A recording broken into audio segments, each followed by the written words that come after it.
Welcome to Make the Grade with the Success Doctor, Stephen Green, where you'll discover actionable strategies to help your student to reach their academic goals, to excel at standardized testing, and to plan for the college admissions process painlessly. And now, here's your host, Dr. Stephen Green.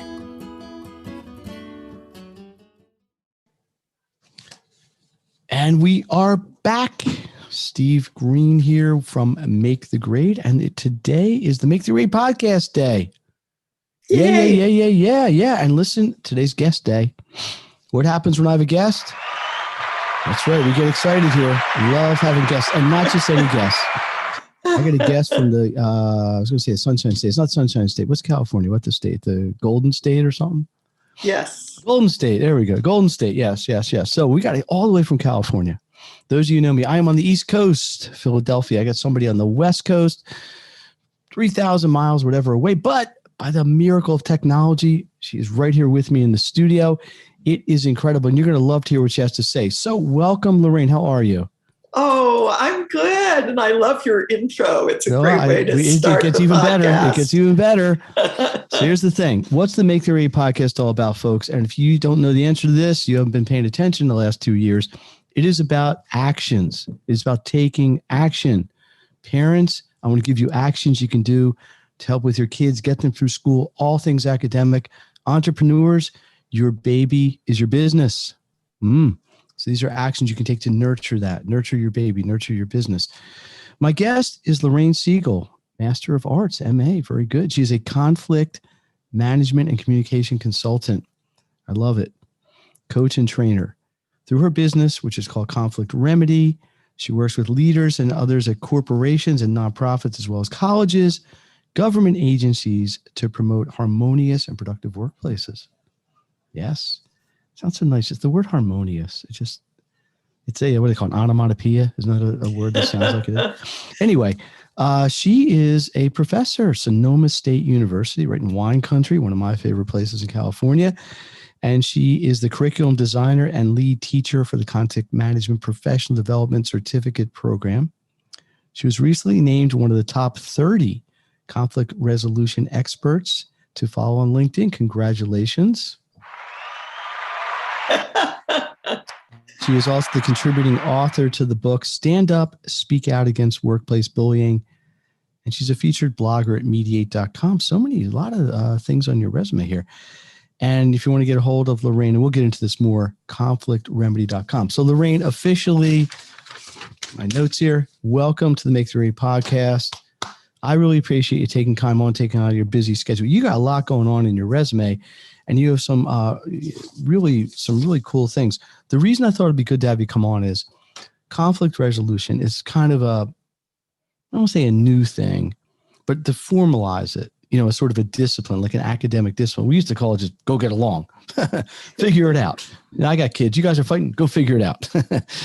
Now they've turned it into an actual sort of science-ish sort of thing. So let's do this. Can you start out by just defining, at least in your vocabulary, what conflict resolution means and why people should learn to study it? Okay. Absolutely. Go ahead. Well, and by the way, welcome and thank you again. Thank you.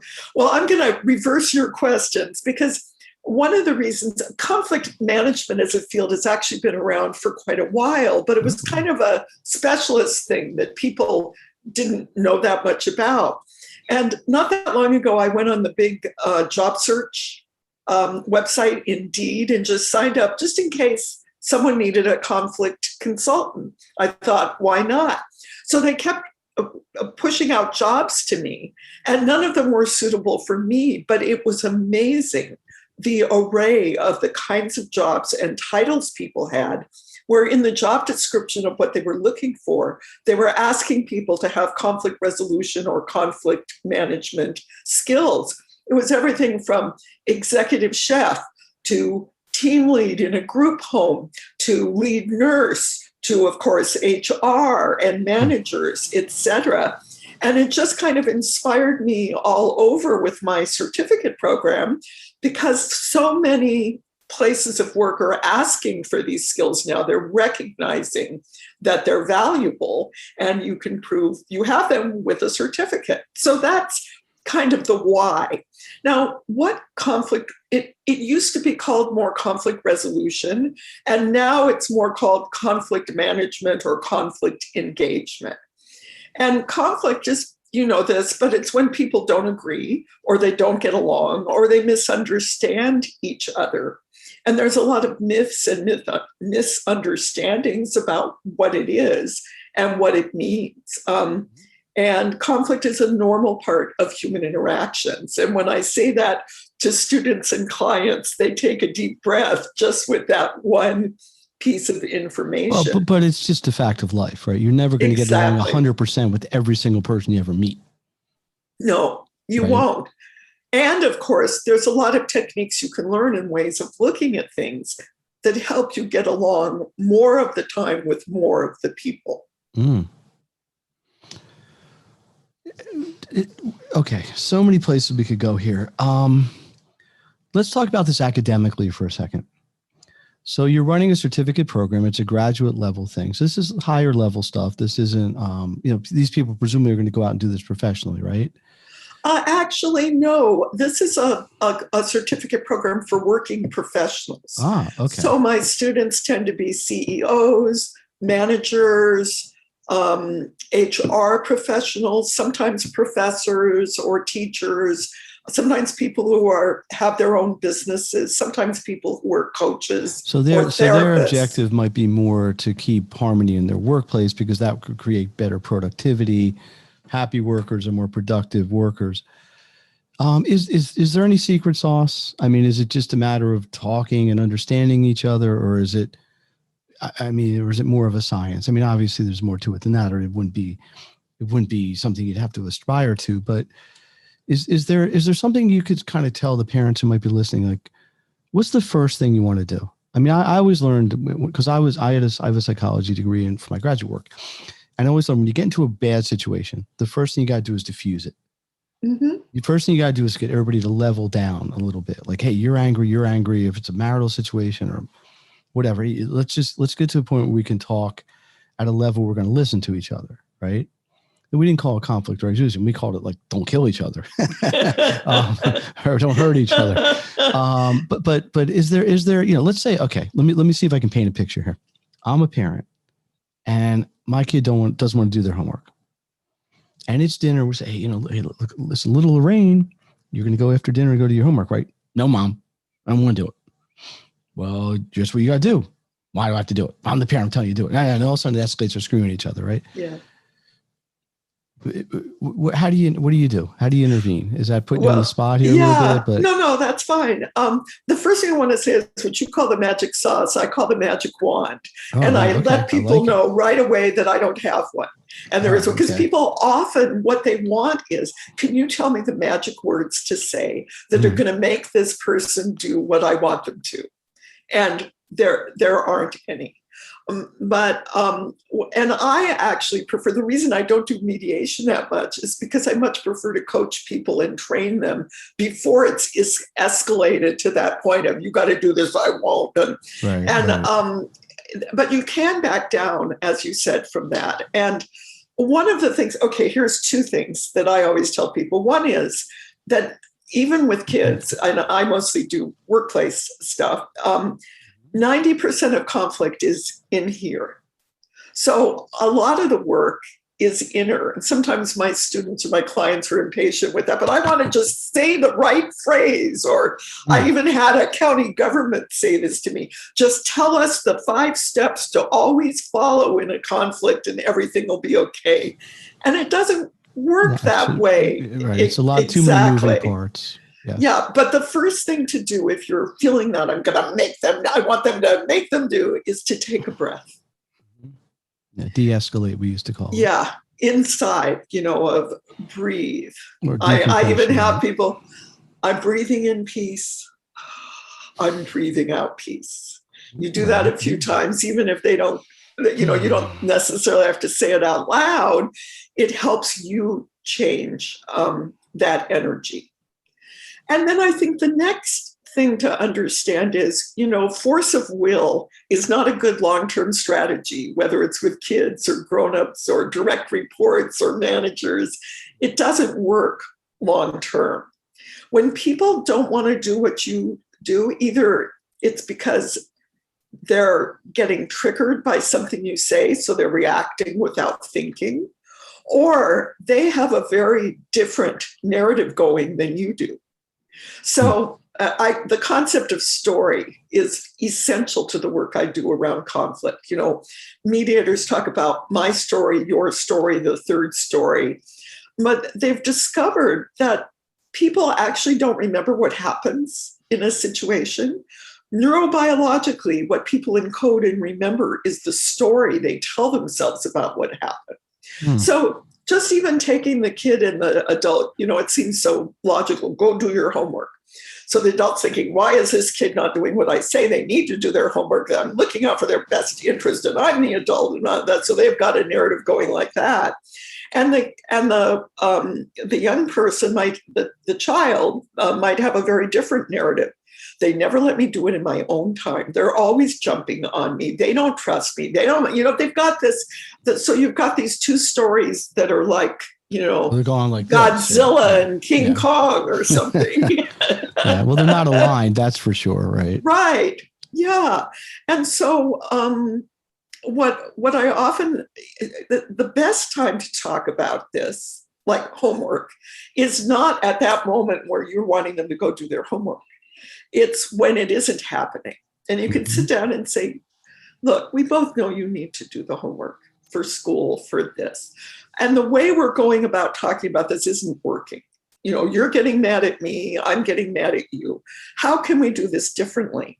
So you invite them to be an ally of you're not giving up your goal. And it's actually probably a shared goal on some level, maybe. But you're inviting them to co-problem solve with you when things are So you're calm. making them sort of an equal in the decision-making process.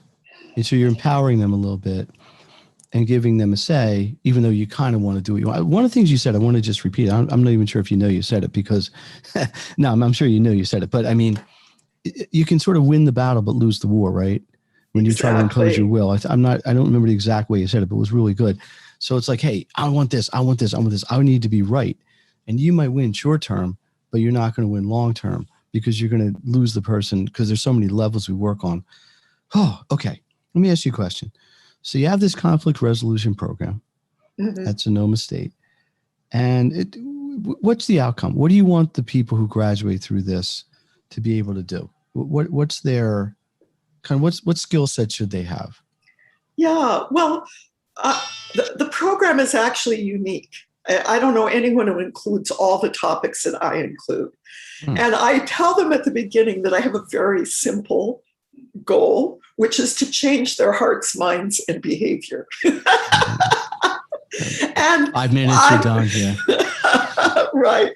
And what I'm doing is I'm actually giving them different lenses every week that they can, and tools, so they can have different ways of looking at a conflict and what might be going on and feel differently about it, feel differently about themselves, and behave differently.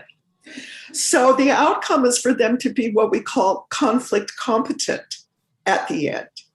And I'll give you an example, and then I can talk about the specifics. But one of my students who was a manager of a department, she paid for the class herself.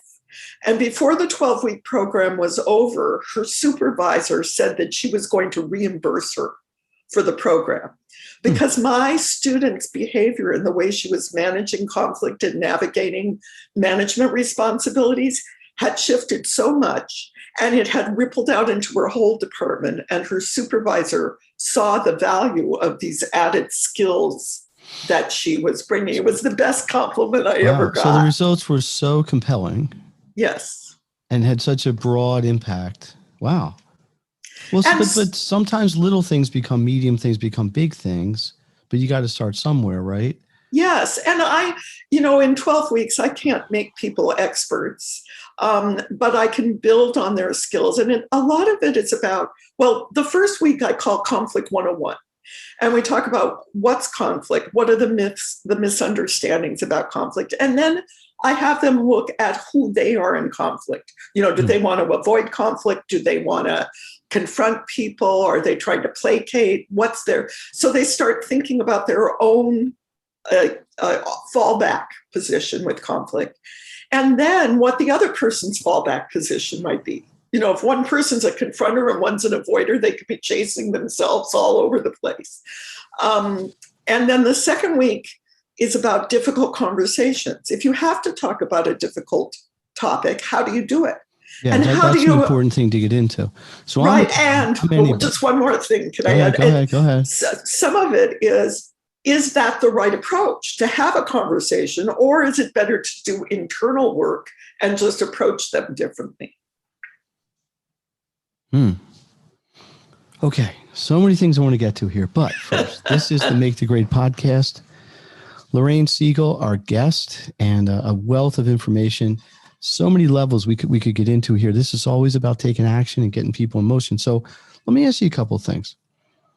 What do you think people need to understand about conflict? I mean, it's a fact of life. We've brought that up. It's not just something to run away from, right? Because if you run away from it, it's still always going to be there.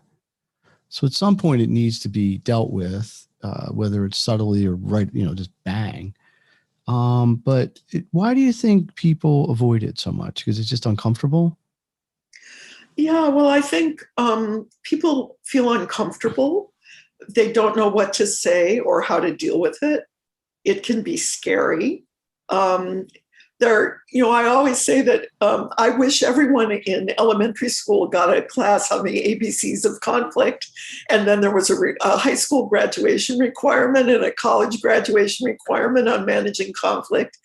And people don't know how. So the only models they have are what they saw in their families or what they see a supervisor do. And they know it's not enough, and they know it's not enough. And they're scared. An important thing, let's talk about feedback, right? Mm-hmm. So let's go in the workplace. I'm a manager. I'm a boss. I have an employee. An employee just isn't doing the job as well as they need to, right? Which is a legit concern. Mm-hmm. A lot of ways you could approach that, right? Hey, you stink. You're out of here. Or, hey, you know what? It looks like you need a little help with this. Is there somebody we can help you get you? So let's talk about that a little bit. How is it? What is your recommendation? I'll make sure I ask this question the way I want. What's the best way to give people feedback? Whether it's positive or negative criticism, that would be effective. What do you recommend there? Because that's a form of conflict resolution. It's really sort of it's one of the weeks in my program as I'm receiving feedback. Okay. Yeah, so it's 1/12 of your program. Well, yeah, roughly. Okay, so and I'm just giving you some. I can only give you some of the basics. We have 31 minutes here to cover 12 weeks. Okay, and we're more. Great. All right. Go ahead. So the first thing is a lot of people don't understand what feedback is. And there's three basic kinds of information. I mean, different experts say different things, but there's, praise and affirmation. There's mentoring or coaching. And then there's the kind of feedback that's more, evaluative. And so some of the problems with feedback start right away if someone wants mentoring and the other person only wants to give evaluation or something like that. So sorting out what feedback you're giving, what, inside yourself, what you're expecting, that can be helpful. Then a lot of people don't know how to give feedback. So they can be very vague and general. They have a gut feeling about something, but they don't always know how to get specific. And it can get intertwined with bias. They approach a woman differently than a man, or a person of color different than a white person in terms of the feedback they give or how they do it. So when I'm coaching managers or HR people who need to give feedback, first I let them vent about whatever their feeling was. If this person was disrespectful, or they've tried to talk to them and they're so frustrated, first they need to vent. And then I ask them to get really specific. Okay, they're not doing a good job. What is it? What behavior? So, for example, I had someone who had a right evaluation say, they're not respectful. Okay, what does that mean? What is it they're doing or not doing that's making you feel like they're disrespectful? Or they're just not doing a good job. Well, what does that mean? What specific skills or projects or reports are they not doing a good enough job in? And kind of get clear about what it is that you're seeing and what's the most important gaps that are really there. And then you are honest with them. If there are good things you can say, you say those. If there's deficiencies, you can say, this is something you need to do better. How can I help you? Do you need an extra training? Do you need more accountability? And again, just as I said with the child and the homework, you're co-creating, you're being their ally in this. It doesn't mean you can't fire them, but what you're doing is trying to get at what's really missing and how to address it. And the last piece of this also is I coach people who are receiving feedback. And I give them an exercise about, if you get this kind of vague or just negative feedback, how can you turn it around and make it useful? So then you can be the one to ask those questions. Okay, when you say I don't have what it takes, what is it you're seeing is missing? And then you don't have to you have to deal with your own emotional reactions first, but then you can actually get feedback that would help you. Well, okay, let me ask you a question. If you get a person, I think everything you're saying makes complete sense. It would seem to me it would work much better if both people had the background, right? Like if you, let's say I'm managing 10 people or whatever, mm-hmm. and I'm a certified conflict resolution, whatever, administrator, but the 10 people I have to manage are not. Right. And I'm sure this happens. This is common. It's got to be common. Right. So I've got a toolbox of techniques that you taught or I picked up just on experience or however, and I'm trying to put them in place, but the other people don't really know how to do the same thing. Which probably, so you also got to sort of educate them a little bit, right? Like, hey, I'm trying to help you here. And I think let's talk about one other element, which is time. But I don't think there's any expectation in any human interaction that everything's going to get solved in 5 seconds beautifully, right? It's going to take some amount of time. And some of these things are going to happen incrementally. So if you and I have a conflict, maybe we're going to need 4 or 5 or whatever conversations to get it to a point where it's unconflicted. Is there an official term when there's no more conflict? Harmony. Harmony. Okay, there we go. So we're on a continuum. Conflict's over here, harmony's over here, and we're somewhere in between.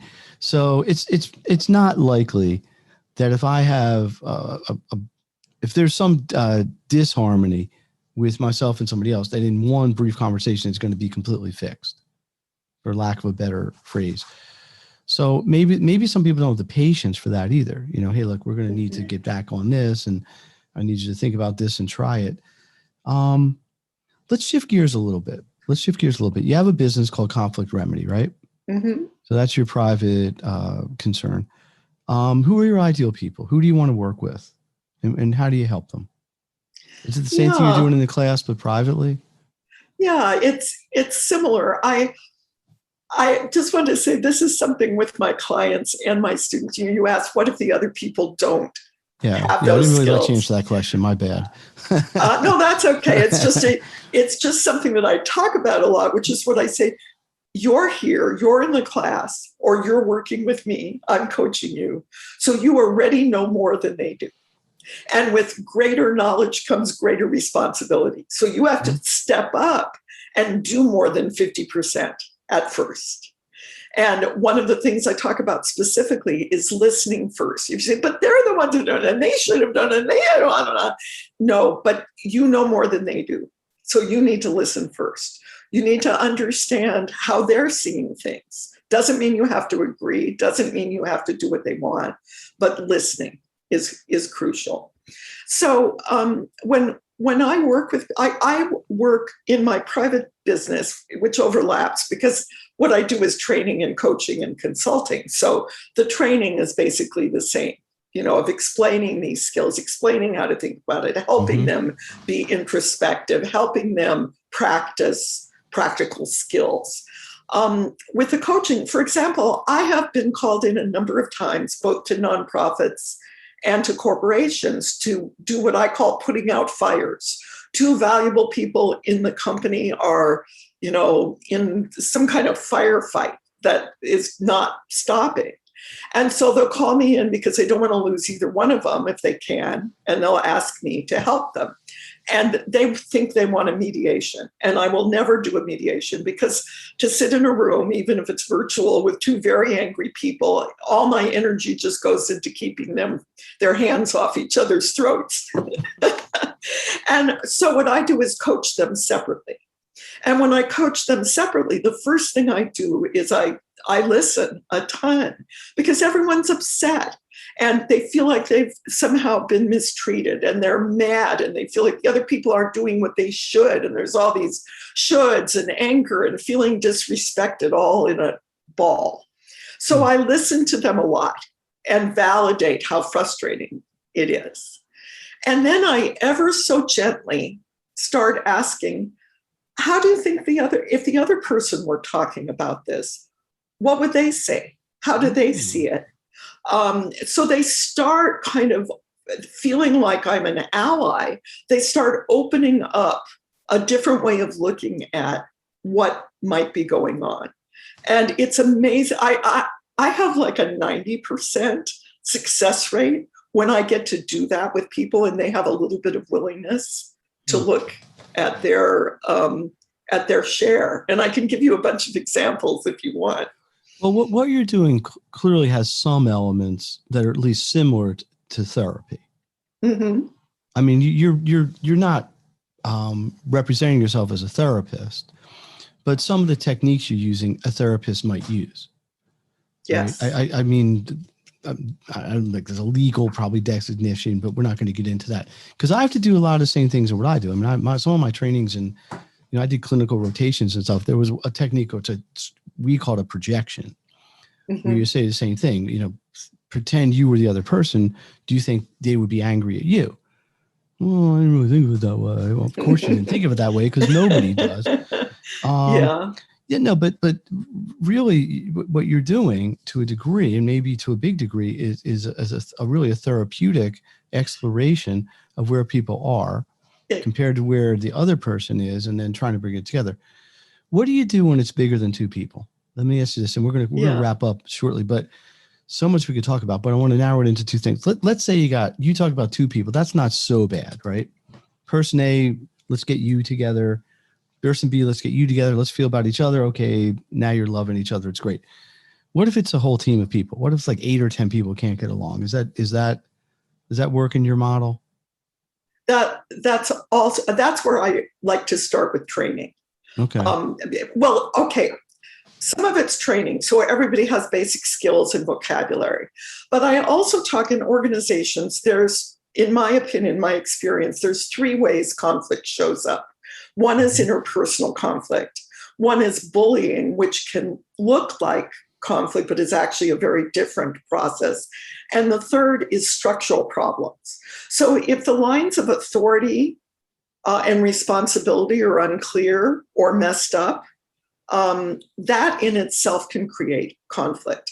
And if the culture of the company involves a lot of gossip and backstabbing, et cetera, that also creates conflict that's way beyond one individual. So then you have to look at systems of what needs to change and how can people buy into those changes so that you can make it a better place to be. So what you're basically saying is sometimes it's more than just the individuals. It might be the whole, Absolutely. The whole place. Absolutely. I got into this field because I was a tenured professor and department chair at a community college. That was one of the most dysfunctional, toxic places you can ever imagine. I mean, my students were great. I had some leadership opportunities there. And I still get phone calls. I've been away from there quite a while from people who are going through what I went through there. This college was so determined to be dysfunctional and so toxic that even though most of the people I knew there have retired, they keep recreating it. So it's just far, they clone themselves. Yeah. Yeah. We're not going to mention any names here, but no names. But people stay in that because they need a job. Sometimes they don't want to waste their income. You get trapped into the things like that. Yeah, bullying is something I do want to get into. I think I would like to invite you back into a whole nother segment on the idea of bullying, because bullying is a big thing in schools. It gets talked about a lot. There's cyberbullying. There's in-person bullying. There's, sort of the clique idea. I mean, like schools since Greece have had cliques, right? There's the jocks and there's the theater people. And in the workplace. What was that dumb movie with the basketball team? God, my kids watched like 1,800 times. I can't remember any of it. Oh my God. I'll think of it. And it's what happens when you get turned 30. What the heck was the name? If I ask my kid, he'll remember. Zac Efron, the dumb movie. It was about basically people being themselves, but in an environment where it wasn't necessarily supportive to be yourself. Mm-hmm. So like the jock kid decides to go out for the musical, not home musical. High School Musical. High School Musical. One? Thank you. Yeah. I think I blocked it out of my mind because I listened to the dumb soundtrack 14 million times. Right. So the scenario is the stereotypical jock, decides to go out for the musical because he actually deep down wants to do it if he enjoys it, but all his jock friends thinks, what are you doing this for? And the musical people are skeptical because why is the jock in the musical? And then you got but that's not that far-fetched in the real life situation. And it in high schools and the middle schools, it's famously, the jock scene and this scene. And then, but it also, people don't talk about it in the corporate world. Right. So you kind of have this hierarchy, like the sales people are kind of in their own little world, and the support people and the admin people and the HR people, and they all have their own little culture within the cultures.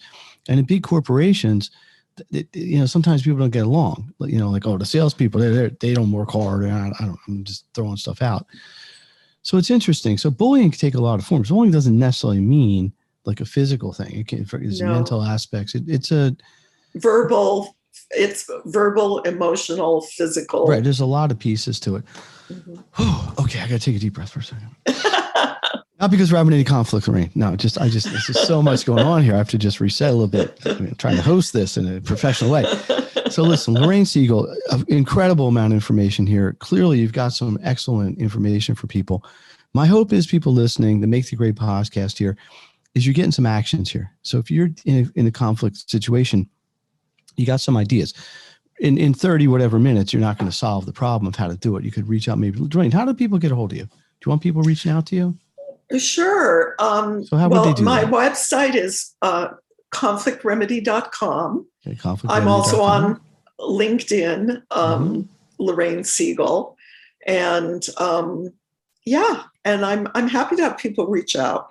And just for that, since you did mention, I know a big one of your focuses is about students. There's an older book, but it's beautiful. It's called How to Talk So Teens Will Listen, and Listen So Teens Will Talk. I actually know that book. It's not that old. It's not. Anyway, it was in the 80s. It's one of the best books I've ever read. Do you remember who wrote it? You remember who the author is? I don't remember their names. I have it on my bookshelf. I should know it too. I'm blanking on it. This is like High School Musical. I know I should know the answer to this. That book isn't that old. We're dating ourselves here. Well, it's not last year. I mean, it's been around. It was probably before Harry Potter too, but but it's a beautiful book. It's still one of the best ones I've read. That book, when I was in graduate school, was a required reading. Yes, and I actually wrote a blog. I write a blog, and I wrote a blog post about how you could apply that to the workplace because the wisdom of it is just beautiful. Speaking of dating yourselves, do you remember "I'm Okay, You're Okay"? Remember that? Sure. book? Yeah. That was one of the, I don't want to say it was a conflict resolution manual, but it kind of was.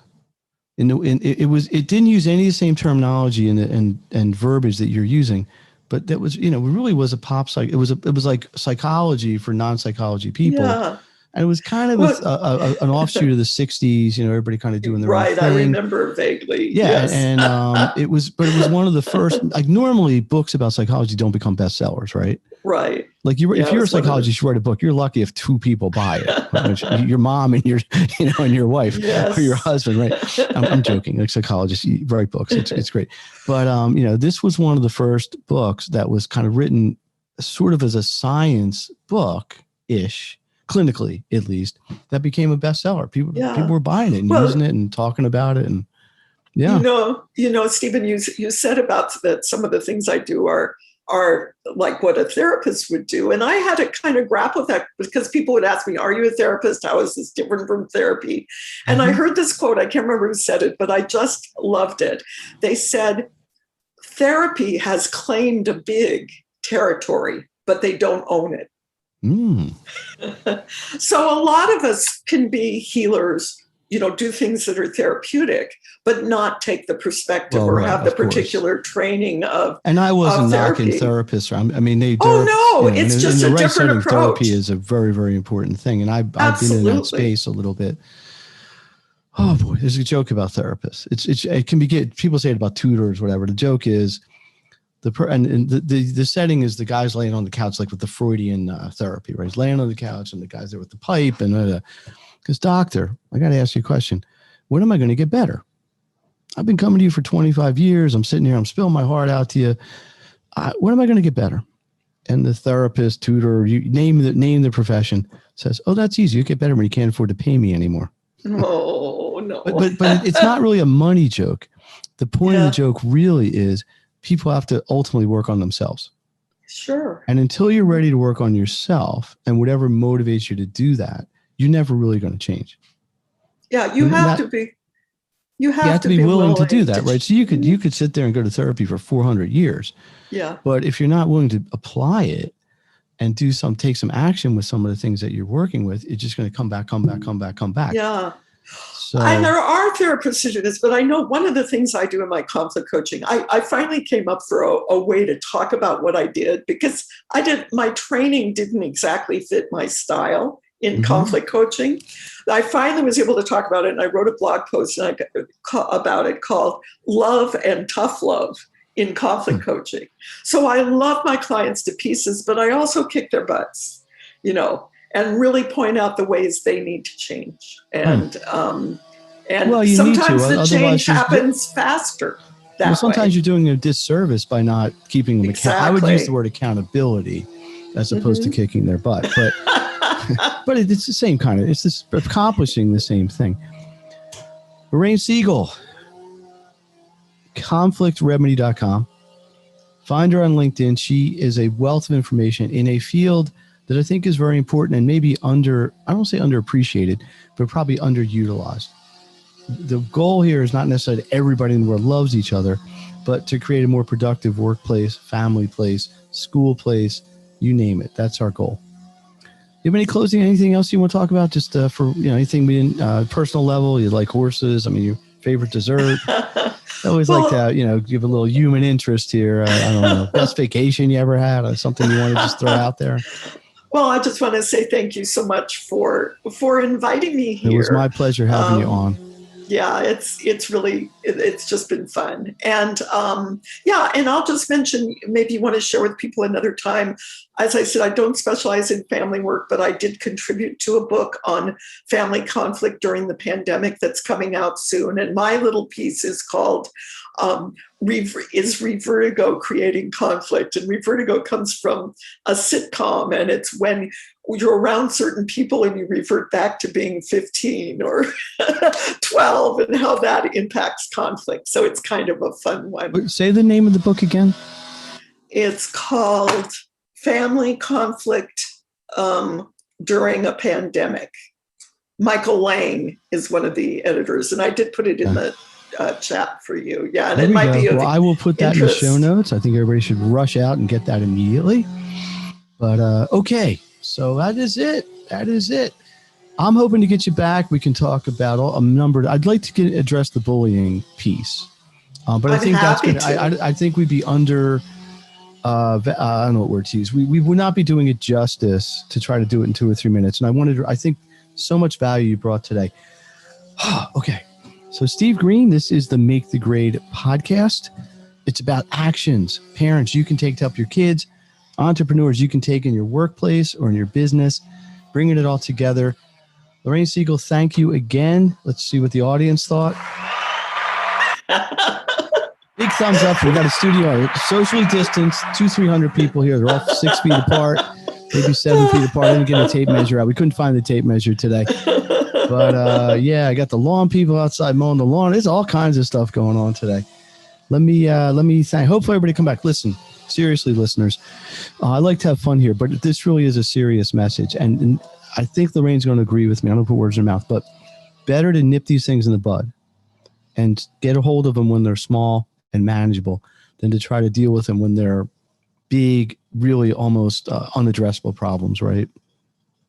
And yes. She's nodding her head. Those of you can't see her nodding, but I can see her. But it's really true. So don't be afraid. Intractable. You want to get to them before they're intractable conflicts. See, when you get a graduate degree, you got to use big terms. Intractable. Yeah. It's good. No, but it's true though. That is usually the term. Or people just won't back down. Stubbornness comes in. You dig in. You want to hold your position.